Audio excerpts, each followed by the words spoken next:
अस्सलाम वालेकुम जी, मेरा नाम मोहम्मद हसन है और आप देख रहे हैं इनसाइड द ओआर। आज का जो हमारा टॉपिक है वो है एनेस्थीसिया मशीन के ऊपर। एनेस्थीसिया मशीन क्या चीज़ है, इसका इस्तेमाल कहाँ पे होता है, इसके पार्ट्स, इसका टोटल रिव्यू हम देखेंगे। तो इसके लिए हमारे साथ एक साथी हमारे दोस्त हैं, उनका नाम जहाँज़ेब है, मोहम्मद जहाँज़ेब, और वो एक एनेस्थीसिया टेक्नीशियन है। तो आज हम उनसे थोड़ी सी डिस्कशन करेंगे एनेस्थीसिया मशीन के बारे में। तो चलिए शुरुआत करते हैं। अस्सलाम वालेकुम। आज मैं आपको बताने वाला हूँ कि एनेस्थीसिया मशीन के बारे में कि ये क्या चीज़ है, कहाँ पे यूज़ होती है। तो चलिए मैं आपको बताता हूँ कि एनेस्थीसिया मशीन जो होती है मरीज़ को एनेस्थीसिया देने के लिए यानी बेहोश करने के लिए इस्तेमाल की जाती है। तो ये हमेशा ऑपरेशन थिएटर के अंदर ही होती है और वहीं पे इसका इस्तेमाल होता है।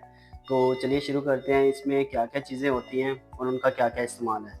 तो सबसे पहले जो एनेस्थीसिया मशीन के अंदर हमारी चीज़ आती है वो है हमारी ऑक्सीजन।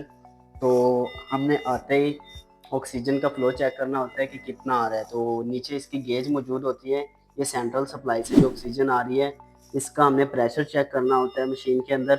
तो वो 4 से 5 बार के दरमियान में होना चाहिए। तो हमारा 5 पे आ रहा है, मतलब कि बहुत अच्छा आ रहा है। उसके बाद नीचे जो गेजेज़ मौजूद होती है इसकी, ये सिलेंडर वाली ऑक्सीजन है। तो ये हमारा सिलेंडर पीछे अटैच है लेकिन बंद है, इस वजह से ये गेज 0 पे शो कर रहा है। अगर हम उसको पीछे से ऑन करेंगे तो ये उसका प्रेशर भी बताएगा। इसके साथ ऑक्सीजन के अलावा दूसरी गैसेज़ भी इसमें आती है, एयर आती है इसमें और नाइट्रस ऑक्साइड आती है।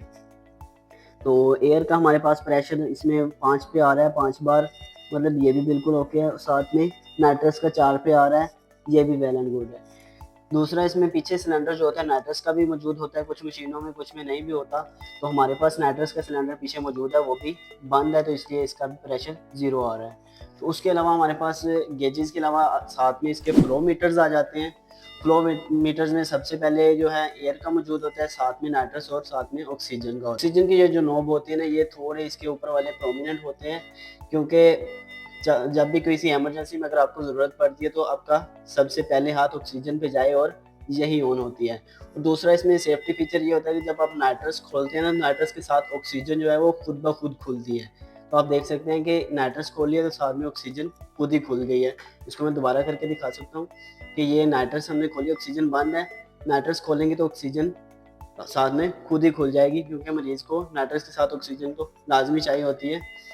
तो इसके अलावा इसमें हमारे पास वेपराइज़र्स आ जाते हैं, आइसोफ्लोरेन और सिवोफ्लोरेन का। ये 2 इन्हेलेशनल गैसेज़ होती हैं हमारे पास, वेपर्स फॉर्म में आती हैं। इनके अंदर मेडिसिन डाली जाती है, तो ये उसके वेपर्स फॉर्म में मरीज़ को डिलीवर की जाती है ब्रीथिंग सर्किट के ज़रिए। फ्लो पीछे से होता हुआ मशीन से आगे आता है ब्रीथिंग सर्किट में। तो ब्रीथिंग सर्किट जो हमारे पास होता है, एडल्ट और किड्स के अलग-अलग 2 साइज़ेज़ के होते हैं। ये एडल्ट वाला लगा हुआ है। इसमें हमारे पास ये रिजर्वायर बैग मौजूद होता है और साथ में क्लोज़ सर्किट और ओपन सर्किट भी इसके साथ लग जाता है, लेकिन हमारे पास क्लोज़ लगा हुआ है। तो ये एंड जो होता है पेशेंट के साथ ईटीटी के साथ अटैच हो जाता है।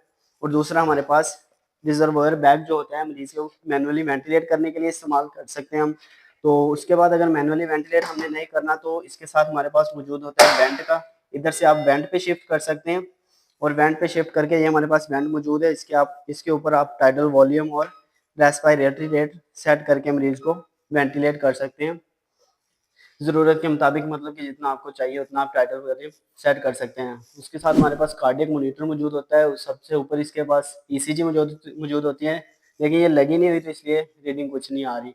नीचे हमारे पास ऑक्सीजन वो सैचुरेशन आ रही होती है और उसके नीचे हमारे पास एन टाइडल कार्बन डाइऑक्साइड जितनी, मतलब कि मरीज़ से आ रही है उसकी रीडिंग दे रहा होता है। उसके नीचे ब्लड प्रेशर की रीडिंग मौजूद है, सिस्टोलिक, डायस्टोलिक और मीन वैल्यूज़, 3 वैल्यूज़ ये देता है ब्लड प्रेशर्स की।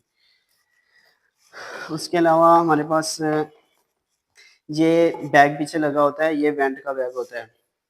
तो जितना ये टाइडल, मतलब कि इधर से डिलीवर करता है, आप देख भी सकते होते हैं इसको, ये ऊपर-नीचे होता है जब मरीज़ को ये टाइडल वॉल्यूम डिलीवर कर रहा होता है मशीन।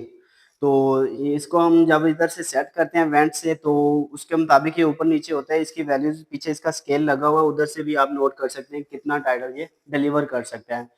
उसके बाद ये प्रेशर जो होता है हमारे पास, इंस्पायरेटरी प्रेशर जितना मशीन दे रही है उसकी वैल्यू बता रहा होता है। जितने प्रेशर से बैग ऊपर-नीचे होता है उसकी वैल्यू इस गेज के ऊपर आ रही होती है। इसके अलावा जो हमारे पास ये नीचे मौजूद होता है सोडा लाइम। तो ये जो जितने भी मरीज़ से जो एक्सपायर होके बाहर जहरीली गैसेज़ और कार्बन डाइऑक्साइड वगैरह आ रही होती है, उन सबको ये अब्ज़ॉर्ब करता है और उनको रिसाइकल करवा के क्लोज सर्किट का यही फ़ायदा होता है कि जो गैसेज़ आ रही होती हैं वो सारी रीयूज़ की जा सकती हैं मरीज़ के अंदर। तो ये थी हमारी एनेस्थीसिया मशीन जिसका मैंने आपको सारा कुछ बता दिया है। तो पीछे से अगर आप देखना चाहें तो आ जाएँ, मैं आपको पीछे से दिखा दूँ कि हमारे पास ये सेंट्रल सप्लाई वाली जो पाइपलाइन आ रही है सारी नाइट्रस की है, ऑक्सीजन की और एयर की है, और ये हमारे पास जो ऑक्सीजन का सिलेंडर लगा हुआ है। इसको आप जब अगर इमरजेंसी में अगर ज़रूरत पड़ती है, सेंट्रल सप्लाई नहीं आ रही, तो इसको आप ऑन कर सकते हैं। इसके अलावा हमारे पास नीचे पीछे जो होती है पावर सप्लाई भी मौजूद होती है, जिसमें ये कार्डियक मॉनिटर की लगी हुई है। इसमें अगर आप किसी को किसी और चीज़ की ज़रूरत पड़ती है वो आप लगा सकते हैं। मोस्टली इसमें सिरिंज पंप्स वगैरह लगा लिए जाते हैं अगर हमें ज़रूरत पड़ती है, क्योंकि वो बिल्कुल ना मशीन के पास मौजूद होते हैं।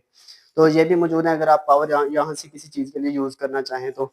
ये थी हमारी एनेस्थीसिया मशीन। फ्लो मीटर्स के साथ एक और चौथा फ्लो मीटर हमारे पास मौजूद है, ये वाला।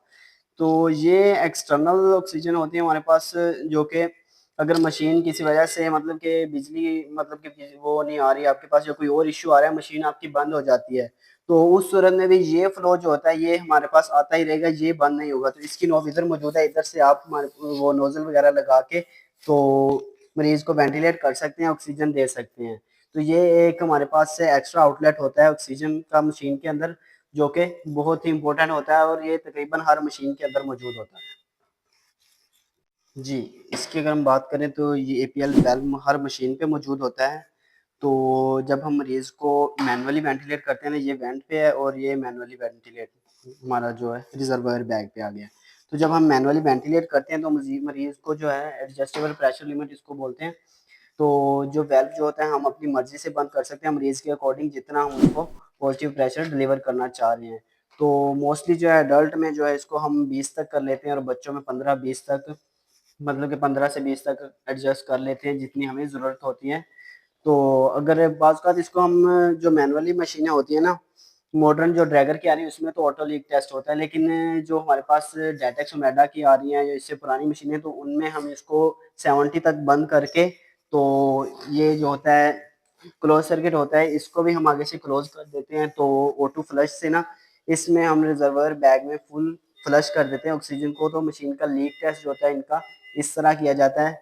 लेकिन जो ड्रैगर के उनमें तो लीक टेस्ट जो होता है ऑटो होता है, लेकिन इनमें मैंने मैनुअली आप लीक टेस्ट इस तरह से कर सकते हैं। आप ये देखें कि वाल्व बिल्कुल बंद किया हुआ है, तो इसमें हवा हमने मतलब कि ऑक्सीजन भर दी है, एयर भी भर सकते हैं जो आप चाहें। तो अब ये बैग बिल्कुल फुला हुआ है, इसका मतलब है कि कहीं से मशीन में लीक नहीं है। Okay, thank you.